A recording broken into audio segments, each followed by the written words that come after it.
देशात व राज्यामध्ये बेरोजगारांची संख्या मोठ्या प्रमाणात वाढलेली दिसत आहे. त्यामुळे ठिकठिकाणी रोजगार मेळावे घेणं आवश्यक आहे. आणि बुलढाणा जिल्ह्यामध्ये प्रथमच जे सिद्धार्थ खरात जे आमदार आहे त्यांनी रोजगार मेळाव्याचं आयोजन केलं आहे. हा तिसरा मेळावा त्यांचा आहे. आपण पाहू शकतो की हा रोजगार मेळाव्यामध्ये आतापर्यंत त्यांनी 3 रोजगार मेळावे घेतलेले आणि त्या रोजगार मेळाव्यामध्ये आतापर्यंत कमीत कमी हजारो बेरोजगारांना रोजगार संधी उपलब्ध करून दिले आहे. आणि त्यामुळे या बुलढाणा जिल्ह्यामध्ये एक नवीन वातावरण तयार झालेल्या लोकांमध्ये जे शिक्षण घेऊन बेरोजगार झालेले आहेत तर त्यांना रोजगाराच्या संधी उपलब्ध करून देण्याचा प्रयत्न आमदार सिद्धार्थ खरात यांनी करून दिलेला आहे. त्यामुळे आता या बुलढाणा जिल्ह्यामध्ये नवीन वातावरण तयार झालेलं आहे. आपल्यासोबत आमदार सिद्धार्थ खरात आहेत. सर, तुम्ही रोजगार मेळावा घेताय, हा किती रोजगार मेळावा आहे आणि किती रोजगारांना आता तुम्ही संधी उपलब्ध करून देता? जय महाराष्ट्र. हा माझा तिसरा रोजगार मेळावा आहे. आतापर्यंत मी 1-2 पर्यंत लोकांना ऑफर लेटर दिलेले आहेत आणि आज जी काही संख्या रजिस्ट्रेशन झालेली आहे ती 2,500 ते 3,000 झालेली आहे. आज आम्ही कमीत कमी 1,500 ते 2,000 लोकांना ऑफर लेटर डायरेक्ट नियुक्तीपत्र थोड्या वेळामध्ये आम्ही देतो आहोत. राज्यामध्ये आणि देशामध्ये सरकारने अशा घोषणा केल्या होत्या की आम्ही दरवर्षी 3 ते 4 करोड रोजगारांना संधी उपलब्ध करून नोकऱ्या देऊ म्हणून. आतापर्यंत कुठे होताना दिसत नाही. तुमच्या मनात ही संकल्पना कशी? हे जे सरकार आहे घोषणा करण्यामध्ये एकदम पठाईत आहे. त्यांनी शेतकऱ्यांना सांगितलं की आम्ही सोयाबीनला एवढा भाव देऊ. त्यांनी सांगितलं की तुमचं कर्ज आम्ही पूर्ण माफ करू. त्याच्यात अटी घालून ठेवलेले आहेत आणि बेरोजगारांना रोजगार देऊ. जे काही उद्योग येतील ते उद्योग आम्ही ग्रामीण भागात आणू. तुम्ही पाहिलं असेल एकतरी उद्योग एवढे मोठे आले म्हणतात, एकतरी उद्योग त्यांचा ग्रामीण भागात आलेला आहे नाही. उलट जे MIDC आहेत त्याच्याकडे यांचं दुर्लक्ष आहे. MIDC फक्त मुंबई, पुणे, नाशिक आणि नागपूर या ठिकाणीच चालू आहे. आमच्या मेकरमध्ये बुलढाण्यामध्ये कुठंच MIDC नाही. आणि एक अधिकारी त्यांचा RO आहे त्याच्याकडं 5-5, 6-6 जिल्ह्याचा चार्ज आहे. एक माणूस कसली MIDC उभी करणार आहे? आणि म्हणून तुम्ही बोलता काय, चाललंय काय, हा सगळा कशाचा ताळ कोणाला नाहीये. म्हणून सरकारच्या ज्या घोषणा आहेत त्या सगळ्या हवेतल्या घोषणा आहेत, त्यात काय अर्थ नाहीये. आणि म्हणून एक शाश्वत स्वरूपाचं काम मी स्वतः हाती घेतलेलं आहे. उद्धव साहेबांचा आदेश आहे.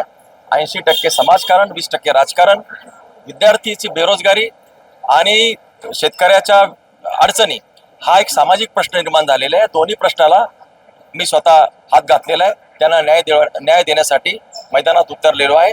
आणि माझ्या मतदारसंघातला प्रत्येक कुटुंबातला सुशिक्षित किमान एक सुशिक्षित बेरोजगार नोकरीला लावल्याशिवाय मी स्वस्थ बसणार नाही, हा माझा संकल्प आहे. तुम्ही मध्ये एक घोषणा सुद्धा केली होती, एक घर एक नोकरी म्हणून आणि एक घर, अशी घोषणा केली. त्या घोषणेची कुठेतरी आता समोर आता या आपल्या मतदारसंघामध्ये कुठेतरी त्याचे अंमलबजावणी होताना मी माझ्या परीनं माझ्या पद्धतीनं त्याची सुरुवात केलेली आहे. परंतु शासनाला मी विधानसभेत मागणी केली आहे की एक कुटुंब एक नोकरी किमान हे धोरण तुम्ही जाहीर करा. पण मला खात्री आहे की हे शासन नुसतं ऐकतंय, हे बघ्याची भूमिका घेते. पालत्या गाड्यावर किती पाणी टाका यांना समजणार नाही. जेव्हा आता 2-3 वर्षाने जेव्हा निवडणुका होतील तेव्हा उद्धव साहेबाचं सरकार आम्ही आणू आणि त्यावेळेस एक कुटुंब एक नोकरी, शेतकऱ्यांच्या पिकाला हमी भाव, आम्हाला हे पॅकेज काहीच नको आहे.